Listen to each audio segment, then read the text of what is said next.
My name is Gabe Zuckerman, and at NREL, most of my work is to do with offshore wind and thinking about cost modeling for offshore wind. So how much will building a wind farm here cost, and thinking about some of the siting considerations, such as like, oh, where can we place wind farms, where can we route transmission, how will it conflict with ocean co-uses. My name is Maya Fein-Cole, and my focus is mainly around providing technical assistance to cities around resilience infrastructure and planning. So that's like overlaying some grid information, where outages are, when they're happening, where people are living, what demographics are about those people, and where critical services they might need in cases of outages are, and giving that information back to cities and different government agencies, helping them figure out where to invest their money and their infrastructure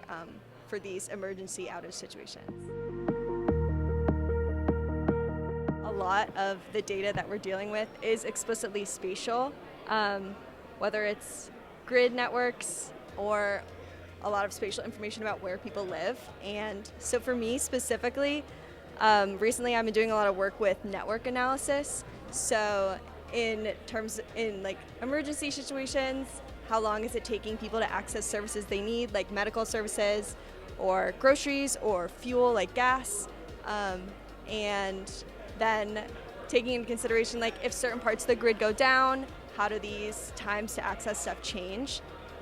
So yeah, a lot of my work, especially recently, is definitely network based and seeing how stuff changes in these outage situations.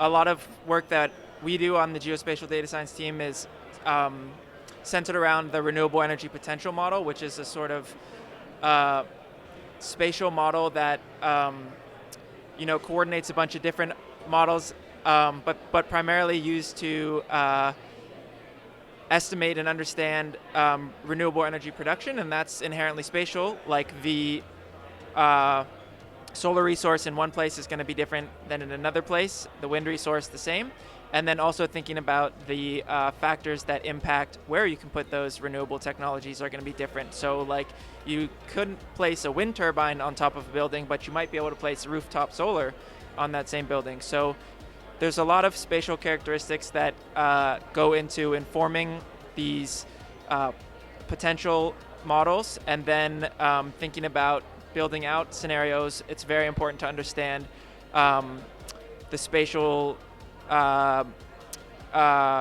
sort of needs of a region that are specifically to that region versus another region, and so a lot of cool spatial work being done at NREL. So one of the cool things that we've done recently has been using sort of AI models to improve our resource data set creation. So typically, to create 2 kilometer spatial resolution, 5-minute temporal resolution, weather, using historical sort of weather, large coarse resolution weather sort of data, that's a really slow and tedious process. So a lot of work at NREL has been done using machine learning to speed up that process, making it, sometimes up to 100 times faster to generate these resource data sets that can be used in a bunch of these climate modeling scenarios. And not only are we using historical climate data, but we're also using GCMs for future years. So now we're able to understand some of the impacts that climate change might have on, where's the wind going to be blowing stronger or less strong in certain areas? Is it going to be hotter? Are there going to be, what's the load in specific areas going to look like with these climate-informed resource data sets that go out to 2050? So that's just one of the exciting things that we're doing, and really taking GIS techniques and modernizing them.